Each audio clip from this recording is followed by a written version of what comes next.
Olá, está começando mais um FECAM Acessível Debates. Esse que é um podcast do programa FECAM Acessível. Eu sou a Luísa Michels e eu trabalho na comunicação da FECAM. Eu vou começar fazendo a minha audiodescrição. Eu sou uma mulher branca de 24 anos, cabelos compridos, castanho claros e cacheados. Eu estou usando uma blusa de frio rosa e óculos. Hoje a gente vai falar sobre a língua brasileira de sinais e a importância dela para toda a sociedade. E para me ajudar nessa discussão, está aqui o Paulo Suldowski, que é consultor de acessibilidade e inclusão da FECAM, e a nossa entrevistada é a Aline Yolanda de Souza, que ela é intérprete de Libras e ela trabalha na Interpress, que é uma empresa parceira da FECAM. Então sejam muito bem-vindos. Obrigado, Luísa. Obrigado, Aline, pela presença. Obrigado, Interpress, pela parceria aqui com a FECAM. Como a Luísa já me apresentou, eu sou o Paulo Suldowski, sou um homem de 41 anos, tenho pele branca, cabelos castanhos, visto uma camisa preta da FECAM e por baixo uma camisa de manga comprida verde. Então, falar de inclusão, acessibilidade, é tudo que a gente gosta, é tudo que a gente quer, e falar de Libras, que é tão importante e tão pouco ainda difundida aqui no nosso país, é sempre um grande prazer. Olá, eu sou a Aline, sou intérprete de Libras, uma mulher branca de cabelos loiros escuros. Eu estou vestindo uma blusa de manga comprida, azul, na frente ela é lisa e do ombro ao punho ela tem uma faixa de aplicação com pedrinhas. Eu uso óculos de armação grande, redonda, rosa. Obrigada pelo convite, eu estou sempre à disposição. Muito obrigada por participar aqui com a gente. E vamos começar com uma pergunta justamente sobre a profissão do intérprete, né? Porque muitas vezes a gente vê que o intérprete ele é designado só para a educação, nas escolas, mas a gente sabe que essa função ela tem que estar mais presente no nosso dia a dia. Como é que a gente pode fazer isso, Aline? Como é que a gente pode pensar em políticas públicas para incluir o intérprete cada vez mais em todos os espaços? A pessoa surda, ela adentra todos os espaços sociais, né? Seja em uma vida pública ou privada. E ela tem que ter acessibilidade em todos os locais. Isso é o que a gente prega, isso que a gente constrói e que deseja. Em um mundo perfeito, esse seria um ideal muito bom. Entretanto, a gente não tem comunicação para pessoas surdas em muitos lugares, né? Tanto órgãos públicos quanto privados. E cabe, nesse momento, ao meu ver, a cada município estabelecer algumas diretrizes para que isso seja realizado, seja através de legislações ou simplesmente cumprindo as legislações que a gente já tem em âmbito nacional, que trabalham sobre essas questões e que são bem pertinentes. E que, é claro, com bastante cuidado, a gente pode trazer uma compreensão da legislação já existente para cada âmbito municipal e assim aplicar e ter órgãos públicos e instituições privadas também com acessibilidade. A Aline falou tudo, né, perfeito aí. Falando da FECAM, Federação Catarinense dos Municípios, como ela é mais conhecida, lá é meio maior que esse, mas nosso papel é esse mesmo, é difundir a inclusão, difundir a acessibilidade em todos os 295 municípios catarinenses que a FECAM aqui representa, e a Interpress, que a Aline faz parte, está nos auxiliando muito nessa questão. A gente tem, né, Luiz, aqui no Estado uma legislação que trata especificamente do dia do tradutor-intérprete.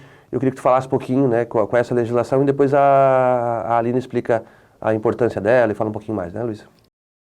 Esse dia ele é comemorado no dia 26 de julho. E, assim, qual que é a importância disso, Aline? A importância de se ter uma data em calendário oficial no estado ou a nível federativo é a importância de trazer visibilidade. E quando a gente traz a visibilidade para o tradutor-intérprete de língua de sinais, a gente traz consequentemente para a pessoa surda.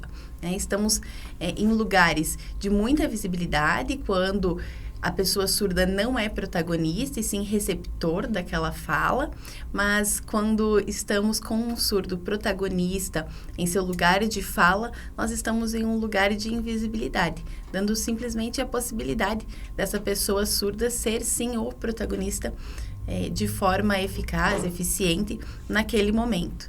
E pensar nisso, nessas condições de trabalho e trazer a pessoa surda para o seu lugar de empoderamento, de fala, trazer visibilidade à comunidade surda. Lembrando que comunidade surda, a gente fala de pessoas surdas e ouvintes que participam e têm a comunhão de mesma cultura e de mesma língua. Comunidade surda, né, Luísa? Eu, quando eu escutei esse termo a primeira vez, não conhecia. Tu conhecia? Tu sabia desse termo? Não conhecia também. Eu passei a conhecer porque eu fiz jornalismo na UFSC e ali o jornalismo ia a letras, libras, enfim, todas as letras, elas são no mesmo prédio. Então, eu passei a conviver muito com as pessoas surdas, os intérpretes, por causa do curso de Libras. E foi aí que eu comecei a conhecer, assim, porque eu nunca tinha ouvido falar. Tipo, nunca foi presente no meu dia a dia isso, assim. E foi muito legal, assim. Mesmo que não tão de perto, mas eu consegui, sabe, acompanhar melhor, assim. E foi aí que eu entendi o que era esse conceito de comunidade surda. E eu gostaria de mencionar que hoje, né, nós temos muitos surdos adentrando a universidade. A gente tem um número muito grande de surdos que são mestres e doutores, né, principalmente na área da linguística, que é a nossa área, a área das línguas, né? Então, quando a gente fala de acessibilidade em universidades, o número crescente de surdos também é condizente com as possibilidades de acessibilidade na educação básica, né? A educação inclusiva, ela ainda é um tema divergente na comunidade surda. Nós acreditamos que escolas bilíngues de surdos seriam o ideal para que a gente consiga ter um acesso ao âmbito universitário e aí ter acesso com todas as capacidades de se prestar um vestibular e de estar presente no ensino superior. Mas o trabalho realizado hoje com intérpretes a nível educacional faz com que esses surdos cheguem à universidade e consigam estar em diferentes lugares conforme as suas vontades, as suas vocações ou os seus desejos para o futuro. O lugar da pessoa surda é onde ela quiser, né, Aline, né, Luísa? E tu falou de língua, linguística. A gente comenta muito, eu queria que tu explicasse isso pra gente, que a primeira língua do Brasil a gente sabe que é a língua portuguesa. E a gente comenta muito que a Libras é considerada a segunda língua aqui brasileira. Isso é uma realidade? Isso ou é uma coisa que a gente fala? Enfim, isso é uma legislação? Explica pra gente como é que funciona isso. Nós temos no Brasil uma legislação que é 10.436, a nível federal, e ela traz a Libras como meio de comunicação e expressão oficial do país. E quando a gente fala de um meio de comunicação e expressão oficial, a gente fala que ela é reconhecida e pode ser utilizada em todo o país quando a gente trata de pessoas surdas que participam da comunidade surda. Inclusive, a gente tem diferenças na própria legislação, quando trata do que é uma pessoa surda e o que é uma pessoa com deficiência auditiva, né? Sendo que a pessoa surda ela é considerada surda por participar da comunidade surda, da cultura surda e fazer a utilização da língua brasileira de sinais. Mas nós não temos uma legislação que diga que a Libras é a segunda língua oficial. E o que isso mudaria? Nós teríamos, por exemplo, o ensino da língua de forma abrangente, pessoas utilizando a língua de forma majoritária e não minoritária, que é o que a gente encontra hoje nos espaços. Então a gente tem que lutar para isso, né? Tem que fomentar isso junto aos legisladores para que a gente considere a Libras a segunda língua oficial do Brasil, aí, a primeira língua portuguesa, a segunda a Libras. Falando de política pública, de municípios, de que forma que tu vê, Aline, que a FECAM aqui pode auxiliar os municípios a implementar isso? A gente sabe que é uma legislação, a gente sabe que tem a LBI, a gente sabe que já tem uma legislação bem forte, mas de que forma que a FECAM pode contribuir para que os municípios catarinenses tenham mais, consigam dar mais acesso às pessoas surdas, porque tem pessoa com deficiência, tem pessoa surda em todos os 295 municípios. Muita gente fala, tem pouca pessoa com deficiência aqui e tal. Não, todo município do nosso país tem algumas pessoas com deficiência no geral, né? Sim, com certeza. E às vezes a falta de acessibilidade faz com que essa pessoa, inclusive, se reclua e não apareça tanto para a sociedade, fazendo com que a sociedade às vezes tenha essa impressão, né, de que não haja pessoas com deficiência em um local. Mas nós somos diversos e o ser humano é diverso em todos os locais, em todos os municípios. A FECAM já faz um trabalho bem interessante que é o fato de trabalhar o FECAM acessível, que é trabalhar em todos os seus eventos com o intérprete de Libras, a partir aí de um próximo evento com audiodescrição também, trazendo essas questões para que as pessoas dos outros municípios, quando cheguem a um evento da FECAM, visualizem, poxa, aqui tem acessibilidade. Então, eu posso levar isso como ideia para o meu município, para o meu local e trabalhar acessibilidade também. Né? E eu acredito que a FECAM ela pode estar fomentando a criação de políticas públicas através de conhecimento para os municípios. Né? Como a gente trabalha com pessoas com deficiência, com pessoas surdas, e aí quando a gente fala de surdos, a gente fala de surdos cegos também, pessoas com baixa visão ou com cegueira total e surdez são consideradas pessoas surdas cegas, e elas estão na sociedade. Inclusive, a gente tem municípios aqui catarinenses que tem um número expressivo de pessoas surdas cegas. Então, a gente precisa tá fomentando isso através de conhecimento. Eu acredito que a FECAM tem um papel bem importante nesse quesito, por levar conhecimento a todos os municípios. Muito bom ouvir isso, né, Luísa? Nossa, estamos chegando sim, na ponta. Exatamente, isso é muito importante. Aline, já aproveitando que você e o Paulo falaram um pouco da LBI, a LBI, né, a Lei Brasileira de Inclusão, ela foi criada em 2015, e ela assegura uma série de direitos para todas as pessoas com deficiência.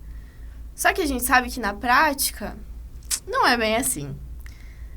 Como que a gente pode tentar trazer para a ponta, para os municípios,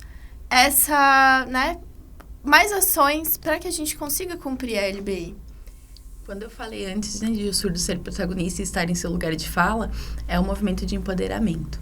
A gente tem que trabalhar com as pessoas surdas para que eles ocupem esses lugares e digam, eu preciso de acessibilidade. Essa legislação já existe. A Lei Brasileira de Inclusão, ela já existe. E ela dispõe sobre educação, saúde, moradia, direito à habilitação e reabilitação. Ela expõe sobre todos os quesitos da vida, né, de uma pessoa. E aí a gente precisa cobrar com que os municípios, com que o Estado faça cumprir essa lei. Né? E para isso a gente precisa estar lá e dizer, precisamos, né? Temos essa necessidade. E no momento em que as pessoas entenderem que isso não é uma necessidade, mas sim uma abertura para uma possibilidade de acesso a todos à área pública e também à área privada, porque ela também fala da área privada, a gente vai conseguir ter acesso comum a todos os ambientes para as pessoas surdas.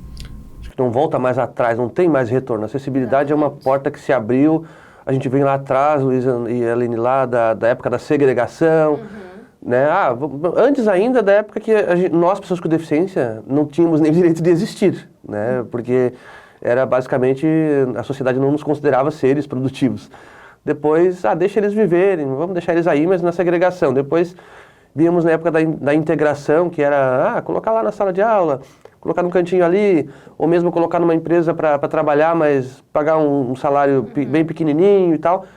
Só que a gente foi não aceitando mais isso, né? A gente agora quer a inclusão. Então, o tradutor intérprete de Libras, na minha visão, na minha perspectiva, ele, para a comunidade surda, ele é indispensável, né? Porque, como a gente ainda, o ideal que todo mundo falasse a Libras, para que os surdos tivessem acesso a conversar comigo, com a Luísa, com o Panda que está gravando, com todo mundo, mas como isso ainda não é uma realidade, então o intérprete de Libras ele faz essa mediação, ele faz esse trabalho, essa ponte entre a gente e a pessoa surda. Eu comparo, Luísa, se eu não falo inglês, infelizmente, eu não falo outro idioma, se eu for para um país de língua estrangeira, eu vou ficar totalmente deslocada, não vou entender absolutamente nada, mas pior é uma pessoa surda aqui dentro do seu próprio país se sentindo um estrangeiro. Pior é uma pessoa surda dentro do seu próprio país que não consegue se comunicar comigo, não consegue se comunicar com alguém porque ele fala Libras e eu não. Eu falo português, ele fala Libras. E aí, isso é o dia todo, assim, a vida dele toda. Então aí entra essa importância do profissional intérprete de Libras. Aí essa data é tão especial aqui em Santa Catarina, é tão importante. A gente sabe que tem outras, né, no Brasil, né, e tem as datas mundiais também.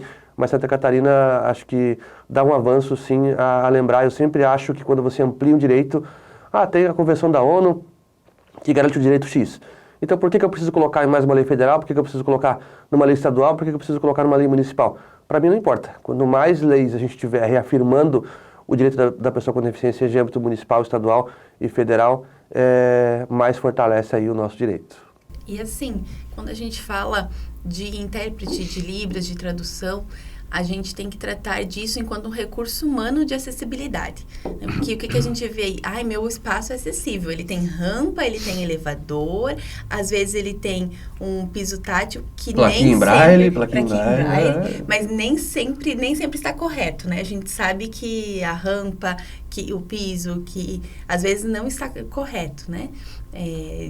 Mas existe. Só que o intérprete, ele é um recurso humano. Ele é uma pessoa que tem que estar ali para promover a acessibilidade. E por ser um recurso humano, ele é um recurso que, em vistas de políticas públicas, e aí a âmbitos municipal, estadual, federal, é um recurso mais caro, porque ele é uma pessoa trabalhando, né, para acessibilidade. E a gente acaba não tendo esse recurso exatamente, muitas vezes, por ser um peso no bolso, né, de alguns dirigentes. É investimento, Aline, investimento. Isso. Tem que considerar investimento, acessibilidade é investimento, não é custo, não é gasto, é investimento porque você está investindo no direito de alguém. A gente falou muito bem, acessibilidade, o intérprete de Libras, tradutor, ele é uma acessibilidade feita de uma forma, um recurso humano de acessibilidade. Ok, Aline, então eu quero entrar numa questão bem polêmica aqui. A gente falou que o tradutor, o intérprete de Libras, ele é um recurso humano de acessibilidade. Está se difundindo muito essa questão dos avatares e vamos colocar isso no evento, vamos colocar em algum lugar. Queria que tu falasse um pouquinho dessa questão, como é o surdo se utilizar dessa tecnologia aí que está aí sendo difundida.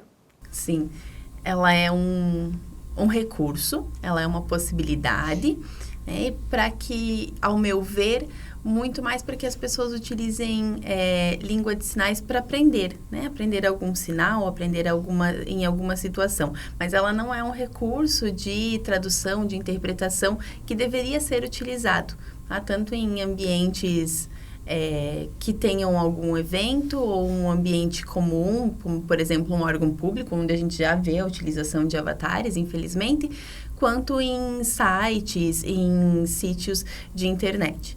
Por quê? Porque quando a gente trabalha com um ser humano e de um ser humano para outro, a gente trabalha com subjetividades.